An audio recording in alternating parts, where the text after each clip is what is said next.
I think we're live. Cindy, good afternoon. Yes.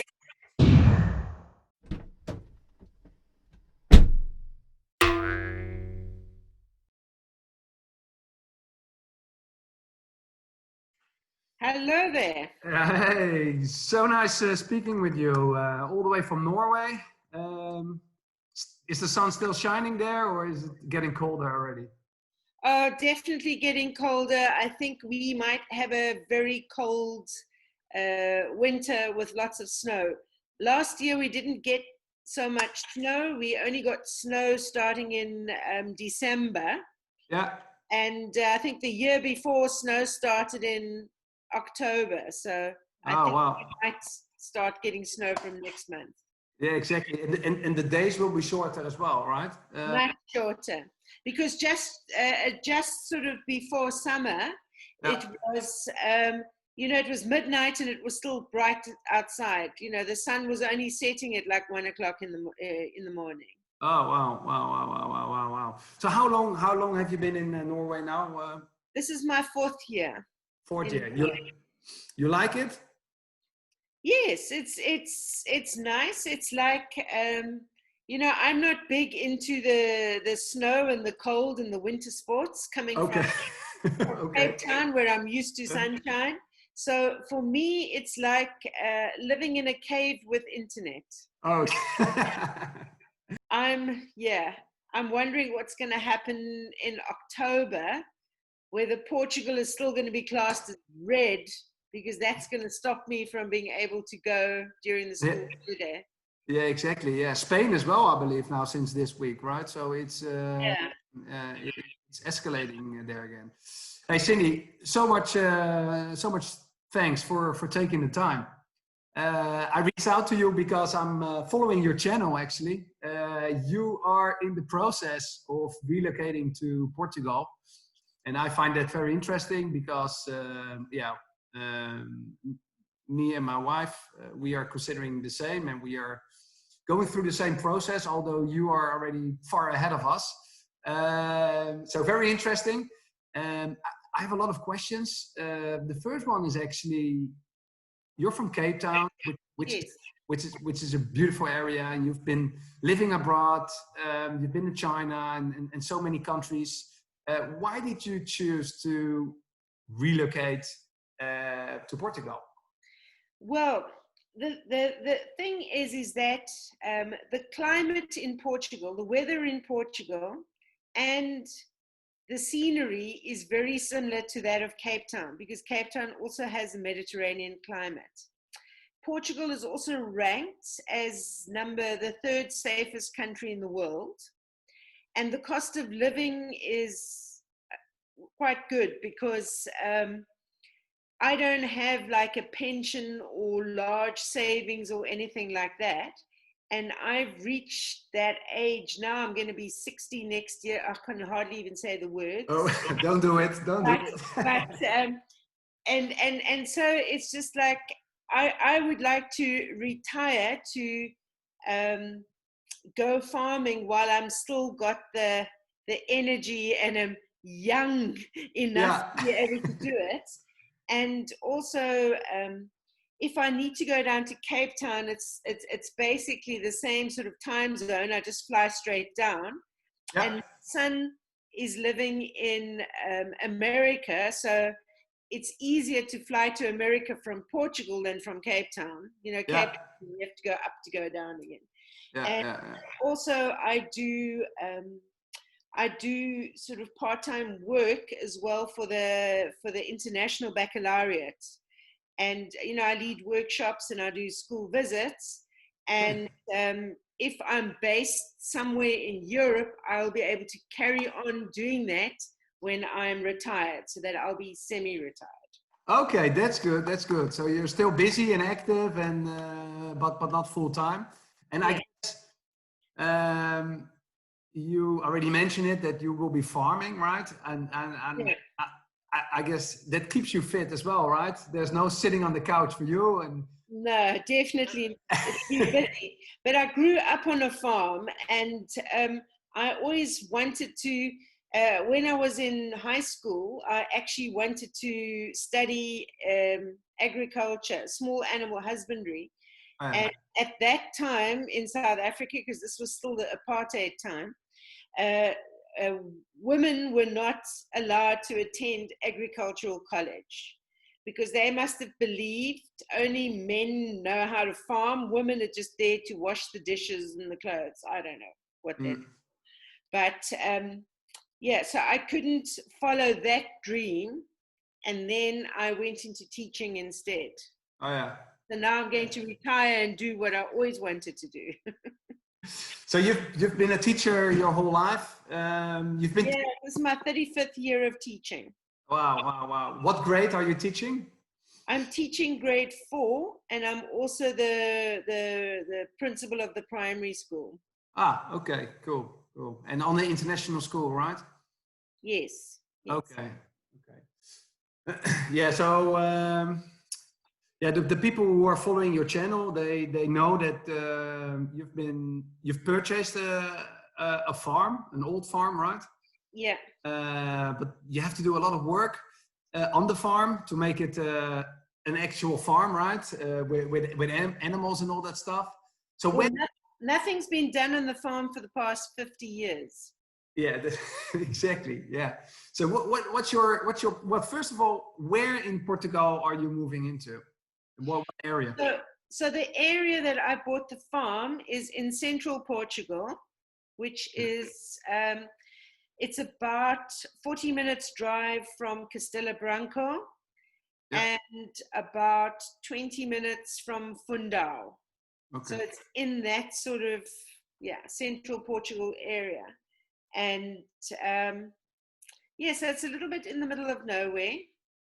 But there's a very tiny town that's close by, like about 5 minutes drive away, that I think has probably got a population of about 20 people. Oh.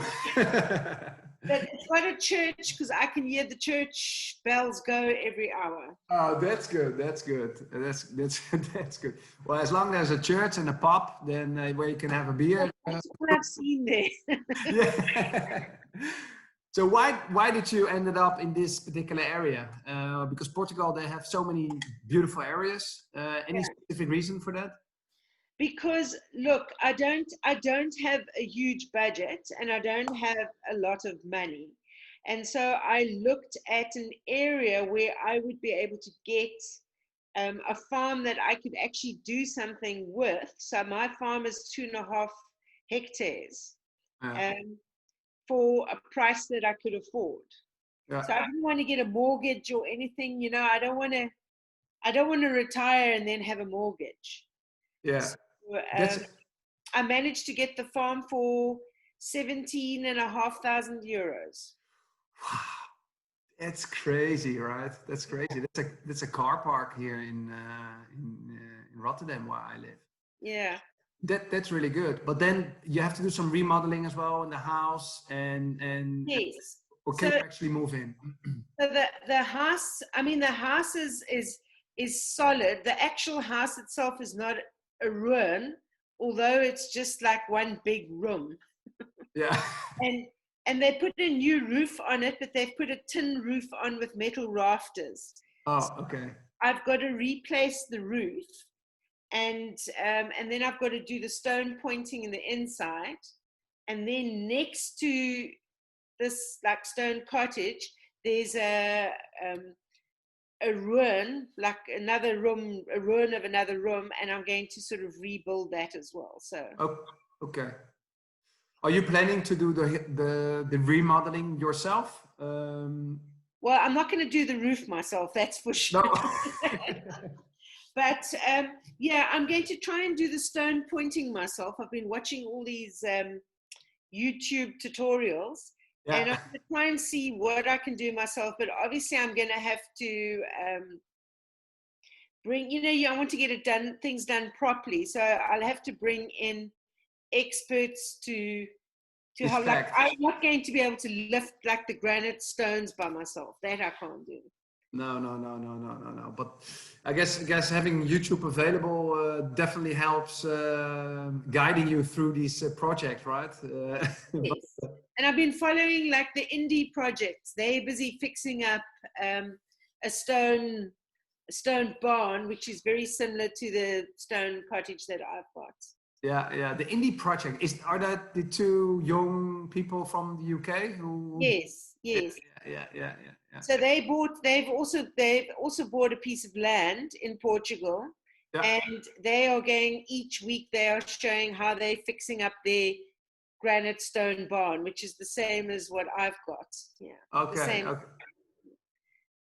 Okay. So that's good. Well, I'm sure you will figure it out as you go, right? Yeah. And with the internet nowadays, it's so easy. Because at this stage, up until June, I can only do things during school holidays. Yeah. Unless someone wants to go and stay on the farm in a caravan and just supervise people working. Well, that could be a good strategy, right? To have the volunteers inviting on your farm. Yeah. Some tents on the farm, and they have free accommodation and free dinners or whatever it is, and instead they work their butt off for 10 hours a day on the farm. Yeah, well, I mean, I wouldn't mind doing that once I'm there and I'm able to be cooking. But I mean, from now until June, I'm only going to be there, as I said, school holidays. Yeah. So June will be your official last day in the school. Yeah. Okay. Yeah. So June, so summertime as well. You will be relocating to Portugal. Yes. Wow, exciting times. That must have felt amazing, right? I guess. Yeah, it's very exciting, and it's just like it's really hard to be knowing all the things that I'm wanting to do there, to be stuck over here. Yeah. It's very. I never thought it was going to be this hard, but it's very hard. Yeah, I can imagine. Do you have a to-do list? And yeah, so at this stage, I'm busy going through all the, looking at all the paperwork and gathering all the paperwork and stuff that I'm going to need, and then I'm documenting that journey as well, because then I think that might help. You know, if other people are needing to open a Portuguese bank account or get this NIF number, I've been making videos how to do that. And I'm going to start getting all the stuff I need so that when I get there, I can get my driver's license transferred. But there's documents that I need from South Africa. So I've got to, I'm sort of looking to see all these things that I've got to do. The same as, so when I'm going to ship some of my stuff from South Africa, there's different documentation I'm going to need for that. So yeah. Working through all of that now. Yeah. Okay, and I guess that's time consuming as well, right? Dealing with the local. Is it the tax authorities and etc. Are you because Portugal? One of the reasons a lot of people are moving into Portugal is that the tax climate is very interesting, right? For foreigners who are moving into Portugal, you can apply for the, and I'm sure I'm butchering the name, but the NHR, is that or NNR or? Yeah. Well, it's I will apply for a D7 visa. Okay. So the D7 visa is like the retirement visa or private income visa. So that's the one I'll be applying for. Okay. So how much income tax do they charge on your pension then? Is that 10% or? So you've got to show for that, you've got to show like about, I can't remember the exact figure, it's about 740 euros a month. You've got to show that you have an income of about 740 euros a month. Yeah. So what I'm doing at the moment is like I've opened up this Portuguese bank account, and each month now I am transferring 740 euros into that bank account. So when I move to Portugal, I'm going to have more than 6 months worth of 740 euros. Exactly. And they don't charge you any income tax on your pension? I don't. At this, look, it used to be tax-free, and Yeah. I think that they're changing it to up until a certain amount. I think they will charge you 10% or something. It's compared to the tax I pay in Norway, it's nothing. Yeah, exactly. Yeah, I think they changed the ruling, I believe this year, to 10%. But 10%, I'm not sure. I'm not that familiar with Norway, but I know that everything in Scandinavia is heavily taxed. Yes, very heavily taxed. I mean, the tobacco. Sort of like about 35% tax, something like that. Yeah. And here in the Netherlands, it's they go up to 50%. But the regular people, they normally pay 42% in that bracket.